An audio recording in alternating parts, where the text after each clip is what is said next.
where crypto blockchain is having a massive impact on a very, very positive impact, where fintech couldn't have an impact before.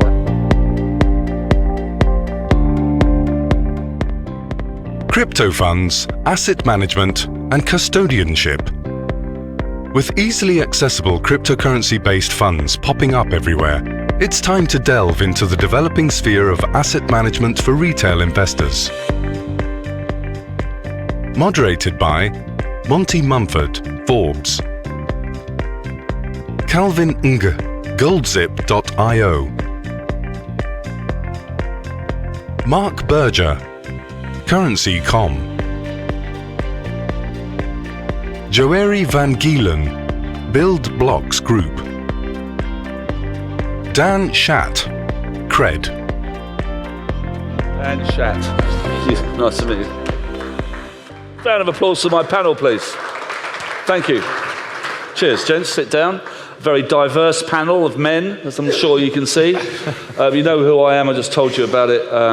Let's have not so much puffing your company a bit, just a little bit about who you are and why you're here, and I suppose your authority in the subject we're about to discuss. So if we just go from left to right, that would be amazing. Sir, please.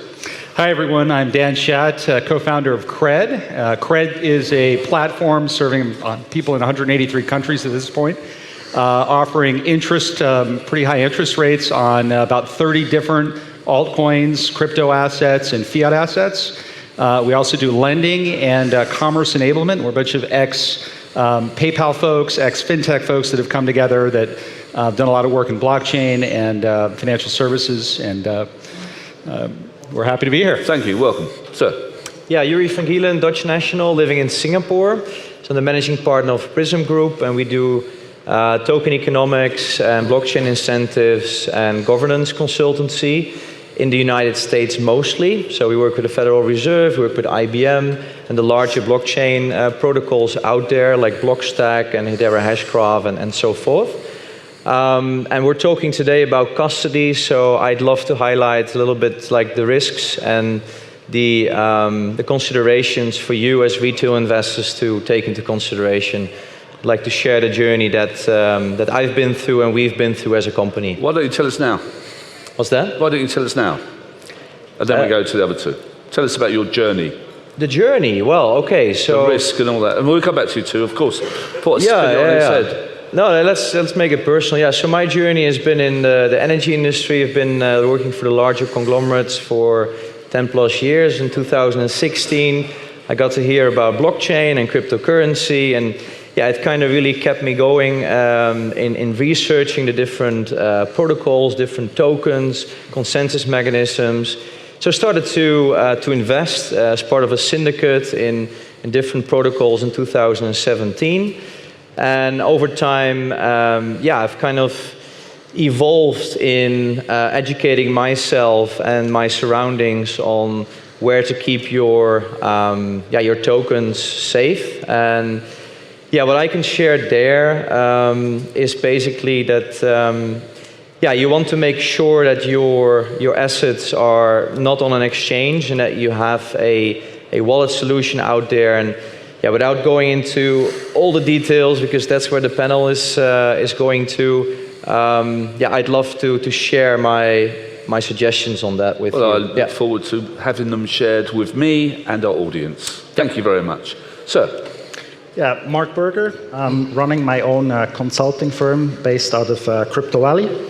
I have a background in investment banking and was responsible for building out one of the best fiat on and off ramps in Euro and Swiss franc in 2016 and 17 by creating derivatives, the first tracker certificates that were issued all over Europe.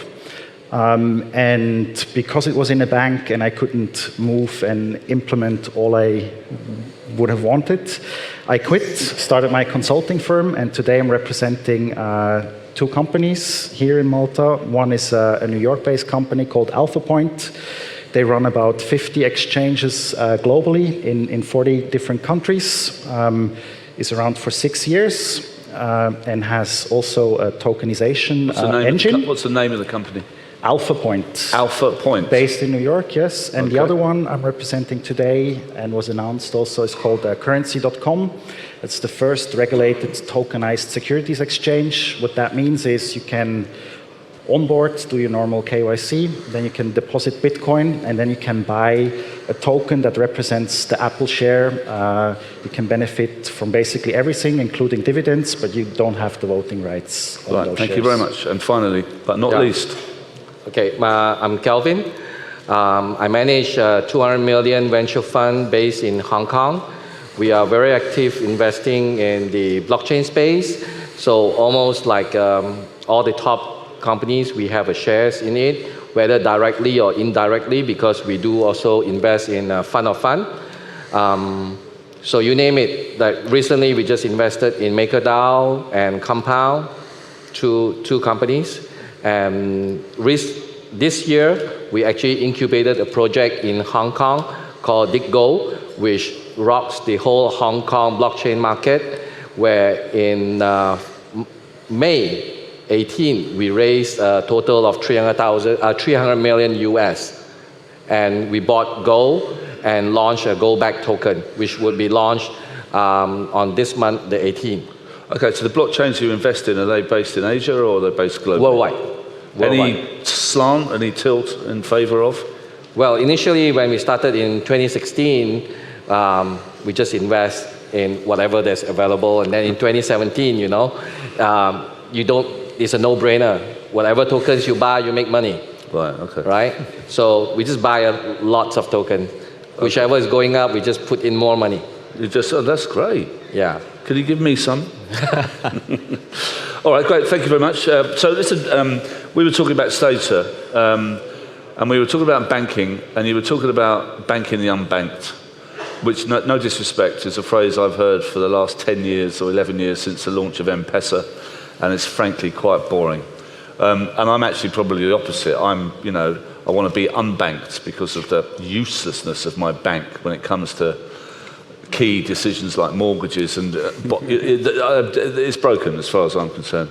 But you did, even though that wasn't interesting, sorry, what was interesting is that you equated banking with commerce, and then you talked about a continuum, centralized, decentralized, and said that we're possibly in the middle of that continuum with a blockchain economy at the end. Sounds pretty good. Yeah.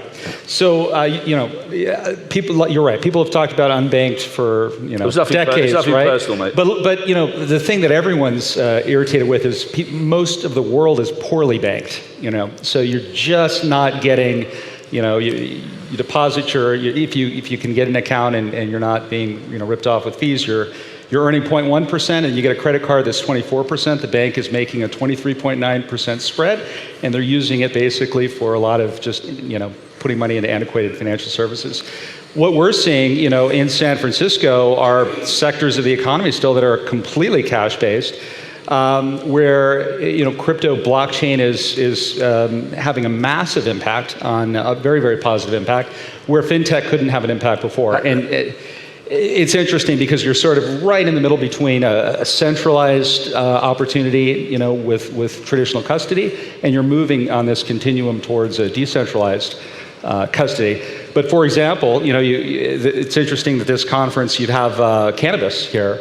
What we're seeing is, big, armored trucks are coming in to pick up cash from all of these cannabis merchants in California. $2 billion industry, right? That's actually probably $6 or $7 billion industry if you take all the informal stuff. And you've got politicians that are going crazy across the state. So why is it cash?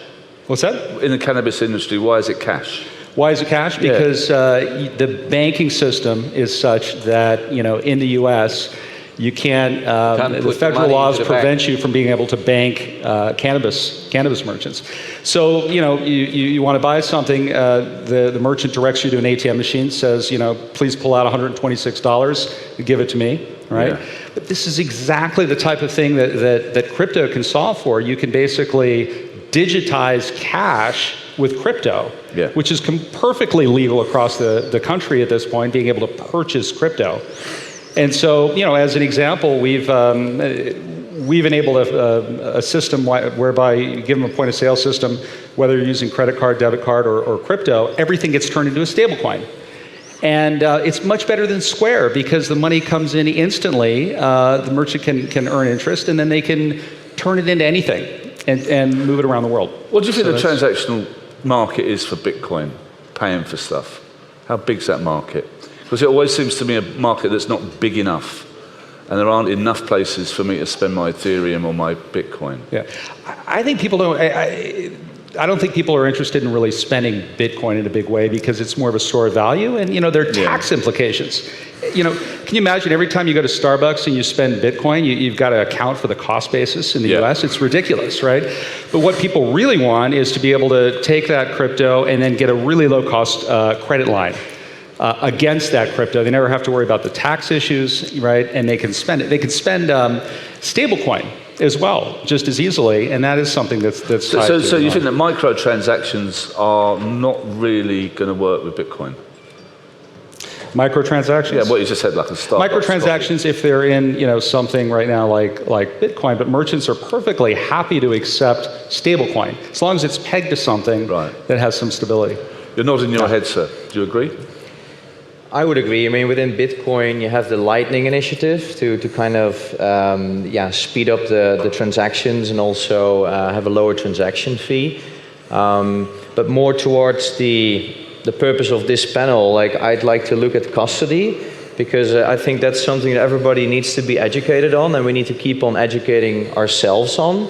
Because if you look at exchanges, then the exchanges are out there, they're very convenient because you'd put your money on an exchange and you'd always be able to trade in and out of whichever token, but that's convenience, right? And these exchanges get hacked, or like in Canada you had Quadriga CX, like the founder held all the private keys to the cold wallet and the founder suddenly died, and there goes your crypto, right? So essentially, as a retail investor, you have a few options out there, right? So the exchange is dangerous. You have your hardware wallets like the Ledger and the Trezor, which can also be hacked. So what I think that exchanges need to do is to use third-party custodians, professional custodians, to safeguard your assets. And I think that's where we need to go. If you look at 2018, the first half of 2018, $1.1 billion worth of crypto have either been stolen or fraudulently left your wallets. Yeah. Audience, anyone been hacked? Anyone lost any money on exchanges or wallets? You join the club. £25,000 last year. Oh, there you go. Stolen from my Ether wallet, and I'm supposed to fucking know what I'm doing because I'm a tech journalist. Do you know what I mean? And even I got done. Yeah. I'm not. Excuse my language. I know it's not. It's a very London thing. Yeah. And I've had bounty hunters on the case in New Jersey trying to get it and all that stuff, and it's very, very easy to defraud me. Yeah. There's no KYC at Binance, you know what I mean? The exchanges, when I had a lot of people trying to help me get it back, a lot of people in Crypto Valley, actually, Olga and all of her gang, and black hats and grey hats. And then I went to the Binance exchange and they said, we'll get back to you in 72 hours. Yeah. I want you to get back to me in 72 seconds. So don't start me off, and you actually have started me off. You've never been hacked? Me personally? Yeah. Oh, I lost tons of coins. We can talk later. I'll buy you a drink. Yeah, it's a nightmare, isn't it? I lost tons of coins, but I think... You have lost tons of coins? Yeah. Just like losing your laptop or something? No. So Mt. Gox was the first time. So I invested a lot of time in understanding this more. Obviously, as I've told you, I've built a big fiat on-ramp, so we needed to be able to understand the topic fully. We were also one of the first places back then at the bank where we actually had an insured wallet. But the problem with those traditional ways of doing custody, using multi-sig, trusting hardware, installing an HSM, etc., is that if you're in a business where the trading part is important, those things really scale bad, and they don't really help you to sustain your business. So I think what we were going to see in the next couple of months is bigger companies shifting to custodians that implement the true version of MPC, which is fully insured, which offers you the scalability, which lowers the fees. And I know one company that is specifically promising. It's called Curve.io.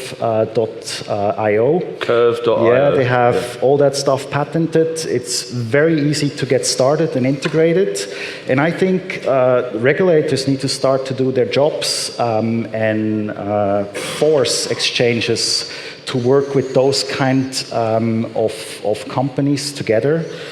In order to create that trust, and in case something happens, the insurance. Well, it's about time is there's a solution. That sounds very interesting. You were nodding your head, sir. Do you know of Curve.io? We have looked at them. So as an investor? Not as an investor, right. But on our side, because we launched the 300 million gold-backed token, so our whole entire wallet has 300 million gold, and we cannot afford to have our customers coming to us. That was one of the criteria of Hong Kong government at that time. Okay. That Hong Kong government told us that, look, you cannot have somebody coming to you, an old lady or an old man, and telling you that I've lost all my money, but you tell them, too bad, your gold is gone, your gold token is gone, but the old man or old woman will tell you, no, my gold is in your wallet. Yeah. You see? So custodian to us is very, very important. Yeah. That's why in our system that when we launch, we actually allow the users to actually lock up and register their token. Okay. So this way we can actually get back their tokens for them or so on. Well, we can't say that your gold is gone. The gold is back in the wallet, in the bank. But the one problem, I'm not going to refer to my story, but it's quite, I wrote about it for the BBC. It got 5 million views, and I got £326 for the article. So I've got some money back, you know what I mean? But one of the problems that I had was getting the police involved and knowing what they're doing and whether they understand and whether even, regard crypto theft as theft. You're nodding your head, sir. I mean, I'll come back to you, but the thing is for me, was that when I got a report from bounty hunters in the States, amazing guys called, Jesus, I've forgotten, Scytheblade. And I called up the police because they'd done nothing for 6 months. And they said, oh yeah, great, you've got a report. Yeah, I said, well, it's an easy nick, we've done all the work for you. And they said, oh, well, can you post it to me? And it's like, what? Yeah. Post it to me, and then that's the bizarre side. And then on the other side, I got a phone call the next day from the Sussex, which is a district south of London, cyber crime squad. They've been amazing since that point. But I think there's also that. I mean, you're talking about the gold and the old man and the old lady. You do want to think that law enforcement is actually cognizant of what this is. You know what I mean? You're nodding your head as well, sir. Do you agree with that? Or which one of you? Yeah, I mean, one of the things I think that we tend to overlook when we're in this industry is that there's a lot of good from traditional mainstream finance that we can practice, we can incorporate. So one of the things that we do at Cred is we have that sort of capital markets expertise, the sort of deep understanding of how you hedge and do risk management for a new asset class, and really a lot of this is new asset class. So when we take in currencies from around the world, tens of millions of dollars a week, in whether it's a Bitcoin or XRP or ETH or euros, at the end of the day, we're basically performing some pretty sophisticated hedging operations, turning it into something like a stable coin, all of this, and then we're shooting it out around the world and lending to real corporations. So, part of the security in this, really, at the end of the day, is when you're taking money in potentially as a custodian or an exchange, who are you then lending it out to? And I think a lot of people right now, they're just lending it right back out to short sellers, which really, arguably, are some of the riskiest class to lend to. But if you can hedge these things, if you can incorporate that that great, risk expertise, you can then lend these things out to mainstream corporations in dollars on a guarantee basis. Go for it. I'd like to add, I hear the word corporations, entities, and that is exactly right. Like right now, if you look at third-party custodians, some of them, they have an insurance policy in place, but the retail investor is not really being served yet, yeah? So I think the problem is, like in 2017, there were a handful of custodians out there. Now it's about 20 plus globally, but it's still too expensive to hold your tokens on a third-party custodian. So I've spoken to quite a few custodians out there, and like sort of the general consensus is that about $250,000 worth of crypto would rationalize putting your money on a third-party custodian. Obviously that depends, like rationalizing, that depends on your appetite for risk, right? If you don't want to lose what you've put in, then it's probably worth paying the premiums for putting it in a third-party custodian. But it's not really there yet for the retail investor. You're rolling your eyes. But insurance for custodian doesn't work. They don't insure 100%. You say no, you say yes. It's only a small percentage of it. If they were to lose all the cryptos in there, the insurance doesn't even cover 10%.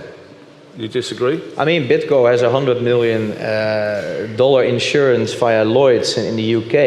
I think it's just for theft, it would work, but if you would lose your own private keys, I'd be curious to find out. No, absolutely. Yeah. And I've got to give you a chance, you haven't said anything. Sure. I mean, we're talking about traditional ways of storing keys, so if you use MPC, those problems go away, and we're ready for mass adoption. That's what I have to say. Do you think that Curve might be the answer?